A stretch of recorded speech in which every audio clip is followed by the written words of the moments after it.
Hey, what's up, everyone? I figure I give my review of what I thought about the long anticipated Matrix Resurrection movie, the fourth installment in the Matrix series. And I will say, quite honestly, as I kind of expected, uh, I kind of found it disappointing. And the reason that I say that because I feel like it didn't really add anything new or interesting to the Matrix mythology, and it felt like it was just a retrend of more of the same.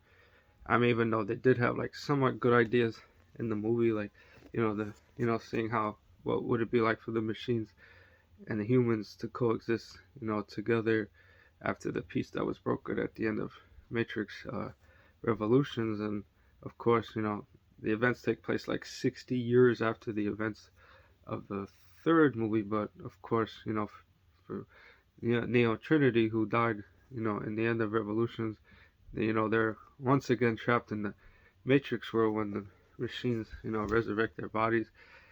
But for them, they only age like 20 years.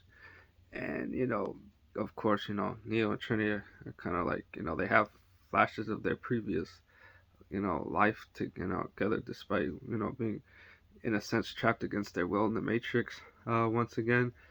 I mean, the way I see it is, I feel like to me one of the reasons why I felt the movie was kind of disappointing because it was missing the one key ingredient that kind of held it together, and that person, of course, is Lawrence Fishburne's Morpheus. Even though Morpheus appears, but he appears more like a digital construct, version in the Matrix, and it just kind of feels like the trio's, incomplete without, Lawrence Fishburne's appearance, as the older, Morpheus in the film, since he brought a lot of levity and weight to the role, which I kind of felt like was lacking, and it kind of underutilized certain characters, like say the Merovingian, who appears, very briefly, and of course Smith returns as well, but is also uh, recasted. And I mean, quite honestly, the way I see it, I mean, all right, maybe the Matrix sequels weren't perfect, but quite honestly, it was much better than the fourth movie, and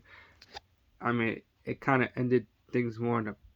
I mean, alright, it was open ended, but it kind of ended things on a better note, and it kind of told the story it wanted to tell. Whereas, the Matrix Resurrection didn't really do that. I mean, alright, maybe some other branches, like say, alright, Scream, which was initially intended as a trilogy, but then of course came the fourth movie. But in that particular case, it's a little different, only because in the case of Scream 4, I mean, at least it tried to do, something different, like with the trend of reboots and remakes. So in a sense, it wasn't really a waste of a movie, unlike say the fourth Matrix movie. But everybody might have a different opinion, but that's just my take. All right, everyone, thanks again.